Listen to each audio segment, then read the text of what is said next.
오늘은 양력으로 2045년 2월 15일이고요. 음력으로는 2044년 12월 29일입니다. 오늘 명식은 을축년, 무인월, 경자일이 되겠고 일진 경자가 되겠습니다. 자, 사주팔자를 분석함에 있어 제일 중요한 것, 아무리 강조해도 지나치지 않는 것보다 일간과 원령이 가장 중요하다라고 하는 것, 일간의 특성을 아는 것, 그 다음에 원령의 특성을 아는 것, 지피지기면 백정백승이다라고 할 때 나를 안다라고 것은 일간을 아는 것이고요. 적을 안다라고 하는 것은 적이라고 보기는 그렇죠. 상대를 안다라고 하는 것은 원령입니다. 그래서 일간과 원령은 그만큼 중요한 같은 8글자 안에 있다 하더라도 그만큼 큰 비중을 가지고 있는 것이 바로 일간과 원령이고요.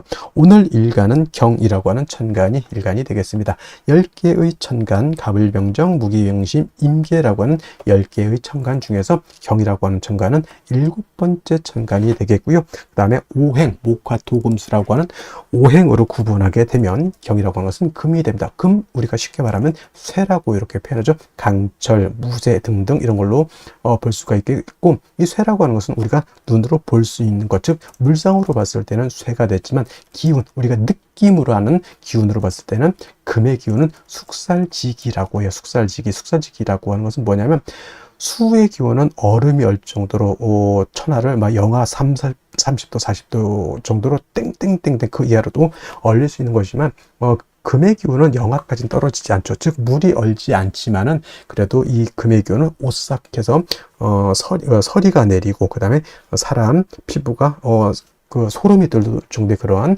오싹한 기운을 갖다가 금의 기운, 즉 숙살 기운이라고 하고, 여러분들 명리 배울 때 금의 기운, 즉 숙살 기운이 있어야지만 결실을 얻는다, 이렇게 많이 공부들 하셨으리라 생각이 됩니다. 금의 기운이 강한 그러한 계절이 바로 또 가을이고, 가을 되면은 봄에 심었던 씨앗들, 봄에 심었던 묘종들, 사과나무, 배나무 등등의 어떤 과실수에서도 그러한 결실을 많이 얻게 되죠. 사람도 이제 해가 시작했을 때 올해의 계획을 세우게 되고, 그 다음에 이제 가을이 되면서부터 다시 한번 싹 뒤돌아보죠. 내가 과연 잘 살았는지, 계획을 잘 지켰는지, 내가 생각했던 어떤 결실이 있는지, 이런 것들을 한번 이렇게 생각해 보게 되는 그런 기운이 바로 이 숙살의 오싹한 기운, 이런 오싹함이 있어야 한 해가 이제 저물어 가는구나 라고 하는 그러한 느낌도 알게 된다, 이렇게 볼 수가 있겠죠. 그래서 금이라고 하는 것, 가을의 기운을 말하는 것이고,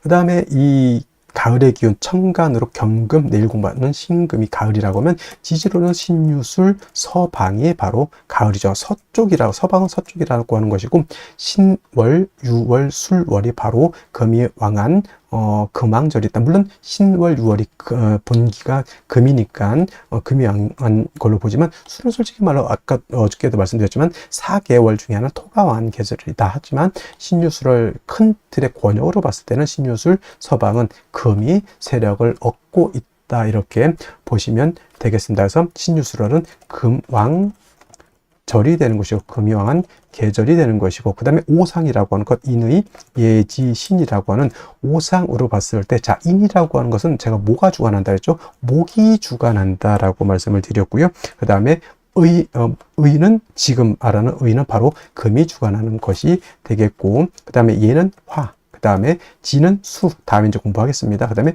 신이라고 하는 것은 토가 이렇게 주관한다. 금은 이렇게 의를 주관하는 것이다. 그래서 제가 경금이라든가 특히나 이제 신금, 경신금을 보게 되면은, 금이라고 하는 오행을 보게 되면, 예전에는 제가 이 설명을 할 때 관우를 자꾸 설명을 했었는데, 관우 우리나라 장수가 아니죠. 그래서 이제 바꿔왔습니다. 누구로? 이순신 장군, 성웅 이순신 장군으로 명량해전에서 13척의 배로서 300척이 넘는 상대의 전함을 갖다가 깨박살을 낸 아주 희대의 세계사에 없는 그런 업적을 이룬 그런 이순신 장군 같은 분들이 바로 의를 굉장히 중시 여기고, 충의라고 하죠. 충의를 굉장히 중시했었던 그런 분이다라고 해서, 여러분 경금, 신금을 생각할 때는 바로 이순신 장군을 연상하시면 되겠습니다. 근데 이순신 장군이라는 분이 좀 논외의 얘기지만 너무 의만 주관한 것도 아니고, 자기 병사들이라든가 자기를 믿고 따랐던 어떤 백성들한테 또 한없이 또 자애로웠던 그런 분이셨죠. 그래서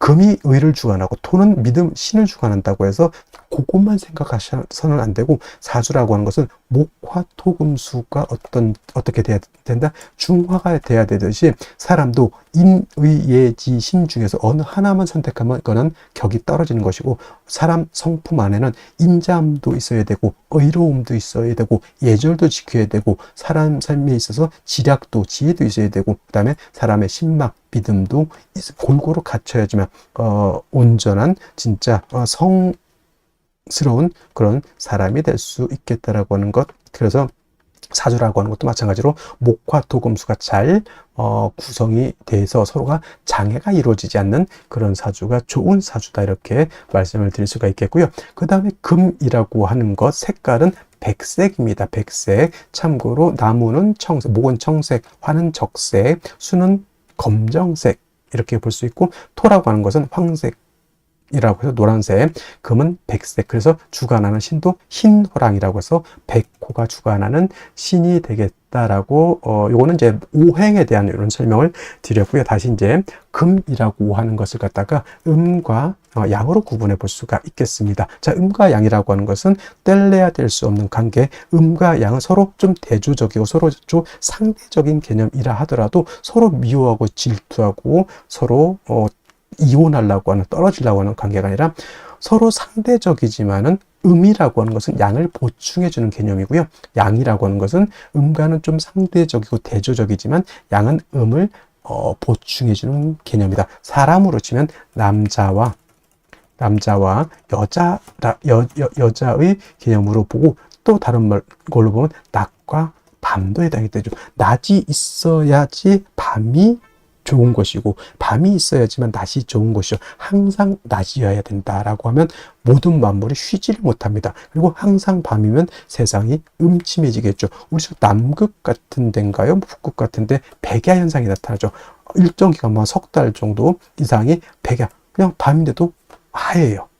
태양 계속 떠 있으니까 사람이 돌아버립니다. 어느 정도 태양이 지고, 우리가 그렇게 살아왔으니까 태양이 뜨고 태양이 지구를 보고 하루가 가는구나 이렇게 보는데, 계속 밤이면 시간이 가는지 시간이 가지 않는지 알 수가 없죠. 시계가 있어야지만 알 수가 있겠다 해서 음양이라고 하는 것은 서로 대조적이지만 음은 양을 보완해주고 양은 음을 보완해주는 그러한 개념의 것이다라고 이해해 두시면 좋겠고요. 그 다음에 경금이라고 하는 음령으로 구분하게 된 경금은 양금이 되죠. 양의 기운을 가지고 있는 양금이 되는 것이고, 음금이라고 하는 것이 양금이 있으니까 당연히 음금이겠죠. 내일 공부하게 되는 신금이라고 하는 것이 음의 기운을 가지고 있는 음금이다. 그래서 양금인 경금과 음금인 신금 같은 금이지만 음양의 차이가 있다. 자, 양금인 경금은 어떤 금이, 양이라고 하는 것은 좀 강하고 거칠고 투박하고 무겁고 단단한 그런 성향의 금이다라고 봤을 때, 음금은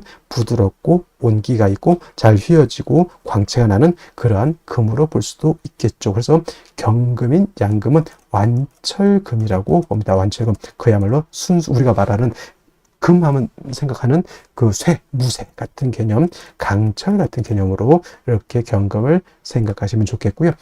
상대적인 음금이 신금은 그야말로 금입니다. 보석 같은 거, 금반지, 금귀걸이 같은, 그 다음에 주옥 같은, 도자기 같은 이런 개념. 여러분 핸드폰 살 때 요즘 핸드폰 너무 비쌉니다. 근데 그 액정이라든가 핸드폰, 우리나라 그 삼성 회사 이름을 대면 안 되겠지만, 어떤 회사는 그야말로 알루미늄 스틸 바디인 것이 있고, 어떤 경우에는 그냥 스틸 같은 재질의 어떤 플라스틱 그 바디가 있잖아요. 그런 개념이죠. 그래서 플라스틱도 광채, 목으로도 보지만 플라스틱도 경우에 따라서는 금으로 볼 수가 있겠고, 은, 동, 여러 가지, 그 다음에 비철 같은 경우도 다 금으로 보죠. 그 다음에 도자기 같은 경우는 토를 굳혀가지고 금을 만들어낸 거고, 콘크리트 있죠. 콘크리트. 이것도 토를 갖다가 물을 부어가지고 여러 가지 재료로 혼합해서 토생금한 것이 콘크리트. 도자기도 토생금에서 만들어낸 금이다, 이렇게 보시면 되겠죠. 여러분이 쓰고 있는 안경 같은 거 있죠. 다 금인데 경금이 아니라 그런 신금이다라고 이렇게 보시면 되겠고, 경금은 무쇠강철과 같으면서 원철이라고도 표현합니다. 원철은 뭐냐면 땅에서 금방 캐낸 자연 그대로의 철을 말하죠. 쇠를 말한다. 말로 치면 야생마 같은 개념으로서 이 경금이 용도, 쓰임이 있기 위해서는 반드시 단련해서 기물을 만들어야지 된다. 즉 원재료인 철을 갖다가 녹이든지 아니면 뜨거운 열기를 가서 빨갛게 달궈서 풀무질을 하고 해서 뭐 칼을 만든다거나 호미를 만든다거나, 이 우리나라 호미가 또 외국에서 엄청나게 인기, 저 아마존 같은 데서 없어서 못 판다고 하는, 이거 굉장히 외국 같은 데서 정원 같은 거 가꿀 때 텃밭 같은 거 가꿀 때는 큰 삽 같은 걸로 하기는 그렇죠. 근데 호미 같은 경우는 우리나라에서 만들었지만, 우리나라는 뭐 호미 요즘 잘 안 쓰죠. 외국에서는 요 호미 같은 거 굉장히 잘 쓴다고 하면, 이게 바로 경금을 가지고 물건을 만들어야지, 그냥 쇳덩이만 가지고 있으면 용도 없죠. 그걸 갖다가 칼, 호미, 여러 가지 기물을 만들어야 되는 것이고, 반대로 내일 공부하게 된 신금 같은 경우는 이미 기물이 만들어져 있는 상태. 그래서 땅 속에서 예를 들어서 금광석을 캐내 가지고 그거를 불순물을 제거를 하고 해서 여러분들 결혼반지, 금반지, 금귀걸이, 황금두꺼비, 황금 열쇠를 만들었다 생각하시면 돼요. 그래서 신금은 용도에 있어서 다시 불로서 다스릴 필요는 없겠고, 신금은 그 만들어진 보석을 갖다가 깨끗하게 세척만 하면 된다. 도세주옥만 하면 된다. 이때 필요한 것은 뭐다? 임수를 위주로 신금은 용신을 쓰는 것이고, 경금은 철을 갖다가 단련해서 물건, 기물을 만들기 위해서는 임수가 아니라 정화로서 단련해야 된다. 솔직히 병화는 안 됩니까? 병화는 경금을 단련할 수 없겠고요. 경금을 실질적으로 단련할 수 있는 것은 병화가 아니라 정화라고 하는 것 꼭 명심해 두시고, 경금이라고 하는 것이 정화를 쓸 때는 정화 혼자만 있어서는 안 되고 바로 간목이 있어줘야 된다. 제가 정화 설명을 할 때 정화는 뭐와 같다? 등촉지화와 같고 인위적인 불과 같기 때문에, 저 등촉지화 또는 모닥불이라든가 이 불 가지고 경금을 다스리기 위해서는 보다 연료가 충분히 있어줘야 되겠죠. 그 연료 역할을 하는 것이 바로 간목인 것이다. 그래서 경금이 정화를 쓸 때는 간목을 취용한다. 간목이 경금을 취용할 때는 정화를 취용한다. 정화가 있어줘야 된다. 그 다음에 정화가 간목을 쓸 때 너무 인성이 많게 되면 경금으로서 격가 인정해줘야 된다라고 하는, 경금, 정화, 간목의 트리오적 서로 도와주는 그런 공존 효과 같은 것들도 한번 생각해 보실 필요가 있겠습니다. 그래서 정리를 하면, 경금이라고 하는 일가는 정화, 간목을 위주로 용신을 쓰되, 나머지 글자들은 필요에 의해서 필요하면 쓰고 필요하지 않으면 안 쓴다. 예를 들면 경금이 수가 너무 많으면 무토로서 수를 제할 필요가 있겠고, 경금이라고 하는 것이 화가 너무 왕할 수도 있죠. 이때는 임수로서 화를 억제시켜 줄 수도 있다. 그런 상황에 따라서 예외적으로 쓰는 것이고, 기본적으로 경금이라고 하는 일간의 특성을 봤을 때는 정화, 간목을 떠나서는 취용할 용신이 없다. 나머지는 그때그때 상황에 따라서, 원령의 특성에 따라서 쓸 수는 있겠다 정도 이해해 두시면 되겠습니다. 자, 다음으로 원령에 대해서 알아보도록 하겠습니다. 월령이라고도 하고요. 이 월령은 다른 말로 월지라고도 하고 월원이라고도 이렇게 표현, 다 같은 말, 월주의 지지를 이루는 명칭이 월령, 월지, 월원 이렇게 표현하게 되는 것이고, 이 월령, 월지, 월원이 중요한 의미를 가지고 있는 것은 계절의 개념을 가지고 있다라고 하는 겁니다. 계절이라고 하는 것은 춘하, 추동을 말하는데, 봄, 여름, 가을, 겨울 이 안에는 우리가 왕세와 한열이라고 하는 개념을 추론해낼 수 있는 글자가 바로 이 월령, 월지가 되기 때문에 매우 중요한 것이고, 사주가 길한 사주라고 말씀을 많이 하죠. 좋은 사주는 어떤 사주인가? 이 왕세와 한열이 중화를 잘 이룬 사주가 아주 부귀 영화를 누릴 수 있는 사주고, 그 다음에 왕세와 한열이 중화를 이루지 못했다 그러면 빈천한 사주가 될 수 있는 그런 사주가 되는 것이다. 자, 지금은 이제 월령이 인월이 되었습니다.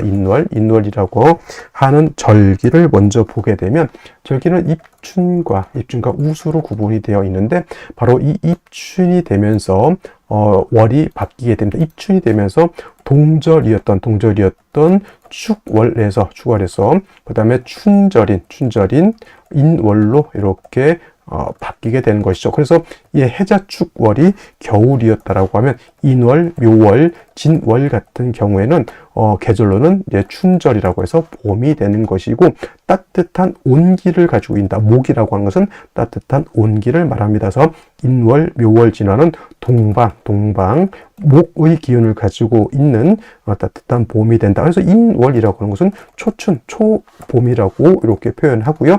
묘월은 중춘이라고 표현을 하고, 진월이라고 하는 계절은 모춘, 늦봄이라고 이렇게 표현하는데, 인월은 목이라고 하는 오행이 임관지가 되고, 묘월은 제왕지가 돼서 목이 인묘월에 가장 왕성하고, 진월은 또 설명을 드리겠지만 진월은 봄에서 여름으로 넘어가는 환절기가 되는 것이 바로 이 진월이다. 그래서 실질적으로 목이 왕한 계절은 인월과 묘월이다라고 말씀을 드릴 수 있겠습니다. 한 가지 이 인월은 제가 초춘이라고 말씀을 드렸죠. 겨울에서 이제 금방 봄으로 넘어왔기 때문에 아직은 겨울의 차가운 기운을 가지고 있다라고 볼 수 있죠. 그러니까 아직은 겨울에 차가운 한기가 미진하다, 아직 다 가시지 않았다라고 해서 대부분 조후라고 하는 개념을 필요로 합니다. 그래서 조후라고 하는 것은 뭐다? 차가운 것을 따뜻하게 하거나 또는 더운 것을 시원하게 만드는 것인데, 인월은 겨울에 차가운 한기가 남아있기 때문에 화를 얻어서 따뜻하게 조후해야 되는데, 이때 필요한 화는 병화를 얻는 것이 좋고, 물론 정화도 얻어서 쓸 수도 있겠지만은 아직은 이 정화라고 하는 것은 병화에 비해서 조후할 수 있는 그러한 힘이 부족하다, 이렇게 볼 수가 있겠습니다. 자, 그러면 일간경금이 인월에 태어나게 되면 사주를 어떻게 배합하는 것인지 알아보도록 하겠습니다. 자, 일간경금이라고 하는 것, 양금이 될 것이고요. 양금은 완철금의 비유를 한다라고 했습니다. 완철금이라고 하는 것은 강철 같은 개념 또는 무쇠 같은 개념, 땅에서 금방 캐는 원철 같은 개념, 즉 사람의 손이 닿지 않은, 말로 치면 야생마 같은 그런 개념으로 본다라고 했고요. 반드시 화를 얻어서 단련해서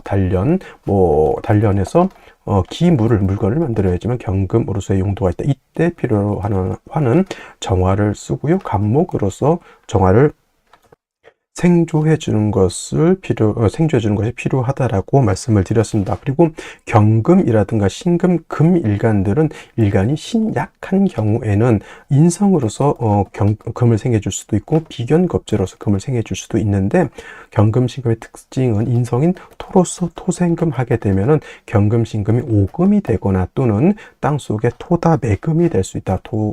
매금이 될 수 있기 때문에 비견겁제인 금으로서 도와주는 것이 필요하다라고 볼 수가 있는데, 이러한 경험이 태어난 월령 인월이 되겠습니다. 자, 인월은 입춘이 되면서 겨울이었던 축월에서 봄인 인월로 넘어오게 되고요. 인월부터는 인월, 묘월, 진월, 인묘, 진월이라고 하는 계절은 봄이 되는 그런 계절이 되겠습니다. 그리고 인월은 초춘이 되는데, 이 초춘인 인월은 겨울에서 금방 넘어온 계절이기 때문에 봄이기 때문에 아직까지 한기가 남아 있다라고 보고 조후의 필요성이 있다라고 볼 수 있습니다. 그리고 인월, 묘월, 진월은 목이 왕한 계절, 인월 같은 경우는 특히나 목이 임관지에 해당이 되기 때문에 굉장히 목이 왕한 반면에 인월의 금은 여기가 절지가 된다라고 하는 것, 12달 중에서 가장 약한 달이 바로 이 인월인 절지가 되겠죠. 그래서 인월의 경금이 태어나게 되면 일간이 매우 신약한 그런 상황에 처하게 된다. 일단 경금은 물론 화로서 정화로서 단련도 하고, 인월은 병화로서 조후까지 해야 되는데, 중요한 것은 일간 자체가 약하기 때문에 병화를 본다든가 또는 정화를 봤을 때는 이 약한 경금을 병정화가 단련해서 기물을 만드는 것이 아니라 소용시킨다고 하죠. 완전히 녹여서 못 쓰게 만들어 버리는 그런 작용을 하게 됩니다. 그래서 일단은 인월의 경금이라고 하는 것은 같은 금을 얻어서 약한 경금을 도와줘야 된다. 물론 지지로 뭐가 있으면 좋다. 신유금이 있어서 일간 자체가, 경금 자체가 지지로 뿌리를 얻을 수 있다면 금상첨화가 될 것이고, 이렇게 비견겁제인 금을 본다라고 하는 뜻은 일간을 도와주는 그런 역할도 하겠지만은 이렇게 목을 갖다가 억제시켜주는, 극목해서 목을 억제시켜주는, 왜냐? 원령 자체가 목이 너무 왕하기 때문에 그 왕한 목을 적절하게 조절시켜주지 못한다고 하면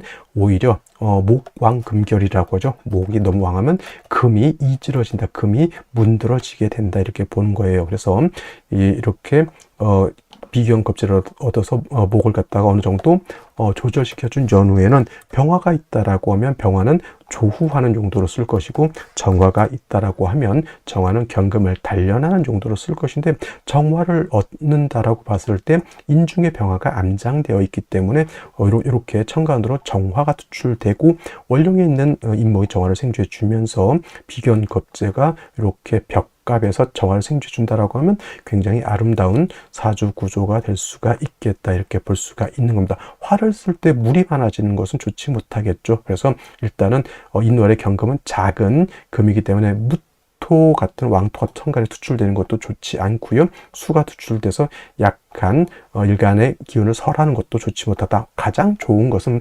비견겁제를 얻어서 일간 경금을 돕고 그 다음에 목을 억제시켜주는 것이다, 이렇게 정리를 해두시면 되겠습니다. 자, 다시 오늘의 명식을 살펴보도록 하겠습니다. 제일 중요한 일간은 경금일간이 되겠고요. 경금일간이 태어난 월령은 인월이 되겠습니다. 항상 사주 볼 때는 일간과 월령이 어떤 것이냐를 살펴보셔야 되고요. 세 번째로 격국과 용신에 대해서 알아보도록 하겠습니다. 자, 격국이라고 하는 것은 사주 전반적인 틀을 보는 것입니다. 그래서 이 사주가 어떻게 구성이 되어 있고, 천간은 어떻게 생극재화를 이루고 있고, 천간은 생극재화를 본다고 하고요. 지지는 형충회합을 본다고 합니다. 이걸 갖다가 명력에서 팔법관건이라고 해요. 팔법관건이라고 해서 사주를 보는 8가지 법인데, 생극재화, 형충회합이라고 합니다. 그래서 이런 것이 사주 틀 속에서 어떻게 잘 이루어지고 있느냐를 보는 것이 격국을 보는 것이고, 용신이라고 하는 개념은 이 사주를 중화시킬 수 있는 가장 핵심적인 요소를 말합니다. 중화된 사주가 좋은 사주가 되는 것이고, 중화가 되지 않은 사주가 그렇지 못한 사주가 되는데, 그럼 무엇을 중화시킬 것이냐? 왕세와 한열을 중화시키는 것을 말합니다. 왕세라고 하는 것은 사주 중에 있는 오행이 있습니다. 목화토금수라고 하는 오행이 있는데, 그 오행 중에서 어떤 것이 왕하고 어떤 것이 약하냐, 이것도 결국은 이제 오행이 왕하냐 약하냐에 따라서 생극재와 형충화에 또 달라진다는 얘기고요. 그래서 이제 이 왕세라고 하는 것은 오행의 왕세를 보는데, 특히나 제일 중요한 것은 일간의 왕세가 제일 중요하겠죠. 일간이 왕하냐 약하냐가 매우 중요합니다. 다음으로 한열을 본다라고 하는 것은 이 사주가 더우냐 추우냐 또는 건조하냐 습하냐를 보는 것입니다. 한난교습이라고 하죠. 사주라고 하는 것도 글자만 있는 것이 아니라 이 안에는 시공의 개념을 가지고 있습니다. 시간과 공간의 개념을 가지고 있기 때문에 어떤 사주는 매우 추운 사주가 있고요. 어떤 사주는 매우 더운 사주가 있다. 그래서 이것도 중화가 돼야지 좋은 사주가 되는데, 이거를 할 수 있는 가장 핵심적인 요소가 바로 용신이라고 하는 겁니다. 그래서 사주를 볼 때 용신과 격국과 용신이라고 하는 것은 매우 중요한 의미를 가지고 있고, 이 격국과 용신도 일간과 월령이라고 하는 토대 위에서 살펴볼 수가 있게 되는데, 일간 경금이라고 하는 것은 양금이 될 것이고요. 양금, 그 다음에 월지 있는 인목은 양목이 되겠습니다. 그래서 양금이 양목을 받기 때문에 양 대 양의 관계가 성립이 되는 것이고, 금이라고 하는 것은 목을 극하는 관계가 있습니다. 일간인 경금인 내가 극하죠. 내가 극하는 것이고, 내가 극하는 것은 뭐다? 극자라고 하죠. 극자는 재성이라고 표현합니다. 참고로 내가 극하는 것이 있으면 나를 극하는 것이 있었죠. 이것은 극아자라고 하고요. 극아자는 관성이라고 합니다. 나를 관리하는 것은 뭐다? 법, 윤리, 도덕과 같은 것이고, 내가 관리하는 재성은 재물이 되는 것이고, 인기가 되는 것이고, 또는 근면, 성실 같은 개념이 되고, 유흥, 오락 같은 것들도 해당이 되고, 유흥오락 같은 것도 해당이 되고, 또는 주색 잡기 같은 것들도 해당이 됩니다. 그래서 재성은 내가 통제하고 관리하는 것이 해당이 되기 때문에 이 재성이라고 하는 것도 당연히 내가 관리를 하니까 내가 능력이 있어야지만 이 재성이 나의 소유물이 되는 것이다. 그리고 참고로 이제 재성은 이제 남자한테는 처가 되는 것이죠. 처. 그다음에 이제 여기서 말하는 것은 여자 같은 경우 관성은 남편이 되는 것이다. 육신은 조금 달라지기도 합니다. 자, 그래서 재성이라고 하는 것은 이런 개념인데 다시 재성을 두 가지로 구분해 보면 정제와 편재로 이렇게 구분해 볼 수가 있겠죠. 정제와 편재. 정제라고 하는 것은 바를 정자, 바른 재물이고요. 편재는 치우칠 편자, 치우친 재물 이렇게 표현하는데 정제는 이렇게 생각하면 돼요. 예측 가능한 재물. 편재는 예측 가능하지 않은 재물. 그래서 예측 가능하다라고 하는 것은 뭐예요? 내가 어떤 일을 했을 때 내가 받는 페이가 정해져 있다는 얘기죠. 월급이라든가 이자라든가 하루 품삯이라든가 이런 것들이 정해져 있습니다. 우리가 하다못해 사주 상담을 하면 어디에 가면 싸게 할 수 있고 어디에 가면 좀 비싸더라 정해져 있다는 얘기죠. 예측 가능. 근데 예를 들어서 모르고 갔는데 나는 뭐 한 3만 원이면 할 줄 알았는데 갑자기 막 20만 원을 부른다. 큰일 나는 거죠. 그죠? 그래서 재성이라고 하는 것, 정제는 예측 가능한 재물을 말하는 것이고 편재라고 하는 것은 예측하지 않은 거예요. 그래서 일화 천금 같은 개념으로 보시면 로또 같은 개념을 생각하면 딱 이해가 되겠죠. 그래서 이런 거는 예측하지 않은 주식이 갑자기 상한가를 쳐서 엄청나게 돈을 이득을 봤다. 코인이 뭐 이상 뭐 해서 돈을 많이 벌었다. 이렇게 보는 겁니다. 그래서 같은 재성이라도 이렇게 좀 차이가 있겠고요. 정제라고 하는 것은 일간과 재성과의 관계가 음의 관계 또는 음대 양의 관계가 성립이 되면 정제라고 하고 편제라고 하는 것은 오늘처럼 이렇게 일간과 재성과의 관계가 양대 양의 관계가 성립이 되거나 또는 음대 음의 관계가 성립이 되면 요거는 편제가 되는 것이니 일간 경금이 인월에 이렇게 태어나게 되면 편제격이 되겠죠. 편제격 단 인월은 목의 임관지가 되죠. 인관지. 근데 인월은 금은 여기가 절지가 됩니다. 그래서 일간 경금은 약하고 신약한데 재성은 왕한 국세 또는 재다신 약한 국세가 된다. 이렇게 보셔야 되죠. 그러니까 격은 편제격인데 국세는 어떻다? 신약제왕 또는 재다신약한 국세가 됐다. 이렇게 격국을 본다. 이거를 말하는 것이고요.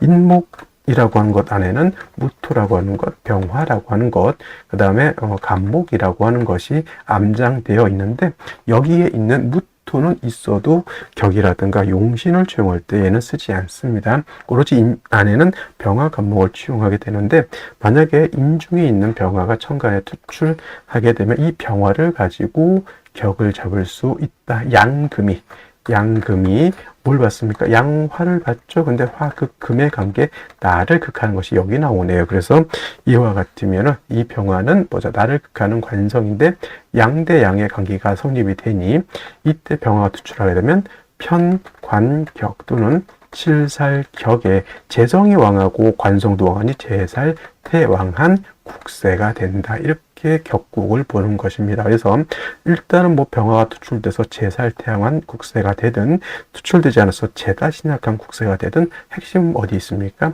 신약하다라고 하는 대방점이 있고요. 반드시 일간을 도와주어야지만 저 재성, 관성을 감당할 수 있겠고 일간이 이제 인비 조력을 얻어서 왕해졌을 때는 정화로서 단련할 수 있다 이렇게 보는데 일간이 인성이라든가 비견겁제에 도움이 없는 상태에서 병화가 투출하든 정관인 정화가 투출하든 약하면 재관을 다 감당할 수 없다 이렇게 볼 수가 있어요. 그래서 인월에 경금이 투출하게 되면 인성이라고 하는 것은 토를 말하는 것이고요. 비견겁제라고 하는 것은 금을 말하는 것인데 인월의 경금은 토로서 생조해 주는 것보다는 같은 금으로서 생조해 주는 것이 더욱더 좋습니다. 왜냐하면 이 목이 왕하기 때문에 같은 비견겁제가 있으면 이 목을 갖다가 이렇게 같이 절제시켜 줄 수가 있는데 만약에 토가 있어서 이렇게 생조해 준다면 이 토는 목을 극할 수가 없죠. 목을 억제할 수 있는 힘이 없고 오히려 목이 왕해지면 목이 토를 극하기 때문에 토가 일간 경금을 생하기가 좀 어렵죠. 그래서 이왕이면 다홍치마 인월의 경금이 태어났을 때 인성인 토로서 돕는 것보다는 비견겁제로서 돕는 것이 좋고요. 지지로 신유금이 있어서 일간경금이 통근할 수 있다라고 하면 금상첨화가 될 것이고, 인비의 조력이 있어서 일간이 왕해지는 경우에는 이제 정화로서 경금을 단련할 수 있다 이렇게 되는 것이다. 만약에 금수가 많아져서 한습하다라고 하면 병화로서 조우돼야 되는데, 이날에는 그렇게까지 특별한 경우가 아니고서는 병화까지 쓸 정도의 국세가 나올지는 모르겠습니다. 왜냐하면 인중에도 병화가 있기 때문에 굳이 병화가 투출되는 것보다는 인중 병화를 쓸 수도 있기 때문에 그렇습니다. 그래서 이날에 경금태어나면 비경겁제의 도움을 얻고 정관인 정화로서 경금을 단련할 수 있다라고 하면 사주의 중화를 이룰 수 있다 이렇게 볼 수가 있는 것입니다. 어디를 먼저 볼까요? 일지자수가 있습니다. 경금 입장에서 자수는 상관이죠. 상관이 되고 이날에 경금이 절지가 돼서 신약한 중에 다시 상관을 보게 되면 상관이 약한 경금의 기운을 설기하죠. 그래서 일간 경금은 더욱더 약해질 수밖에 없겠고요. 을목이 정관에 투출되어 있으나 역시나 재성도 일간을 돕는 글자는 아닌데, 일간이 약했을 때 일간을 돕는 것은 뭐가 돕는다? 인성 또는 비경겁제로서 돕는다. 근데 월간에 무토가 투출된 것은 썩 좋아 보이지만은 않습니다. 왜냐하면 이 무토라고 하는 것은 어떤 토죠? 습토라고 하는 것과 건토, 마른 땅이 있는데, 무토는 건토이기 때문에 건토는 생금이 어떻다? 불능하다라고 해서 천간에서 예를 들면은 무토를 생각하려면 경금을 생각하면 기토가 있어줘야 되고요. 지지로는 진토라든가 축토가 있어야지만 금을 생할 수 있는데 연지에 축토가 이렇게 들어와 있습니다. 그래서 축토는 경금이 미약하지만 통근도 할 수 있고, 그 다음에 토생금해서 경금을 생할 수도 있다. 인중병원은 춥다면 조언을 할 수 있겠지만은 정화가 없어서 경금을 단련하기는 좀 어렵다 이렇게 볼 수가 있겠죠. 그러면 생시는 어떤 생시를 얻는 것이 좋을지 알아보도록 하겠습니다. 자, 생시를 보도록 하겠습니다. 제일 먼저 병자시를 보도록 하겠습니다.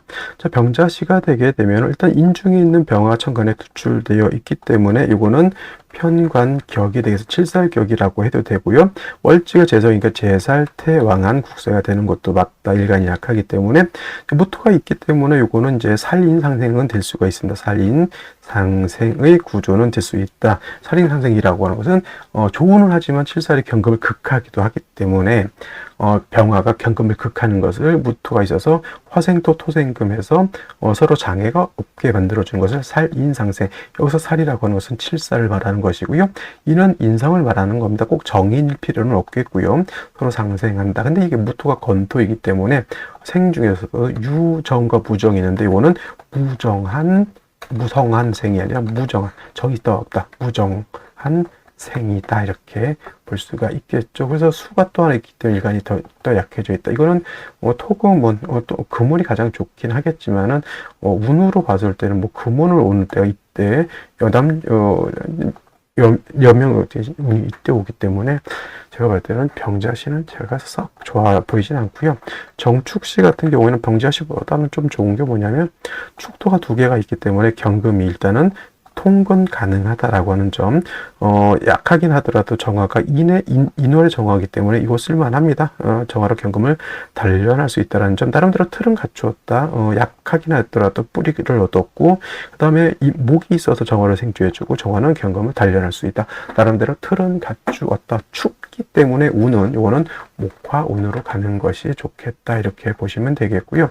무인시 같은 경우에는 또 인목을 얻었기 때문에 재성이 좀 많죠. 또 무토 인성이 있긴 하지만 역시나 무토는 건토 마른 땅이기 때문에 경금을 생하기는 좀 어렵다. 별로 썩 의미가 있는 생시 같지는 않고요. 경진시 같은 경우에는 진토로 물론 이제 자진 합수가 되기 때문에 토의 기운이 많이 약화되지만 그래도 일단은 진토 금을 생하는 것은 나쁘지 않습니다만은 자진 합수가 되기 때문에 인월에 한기가 발생하죠.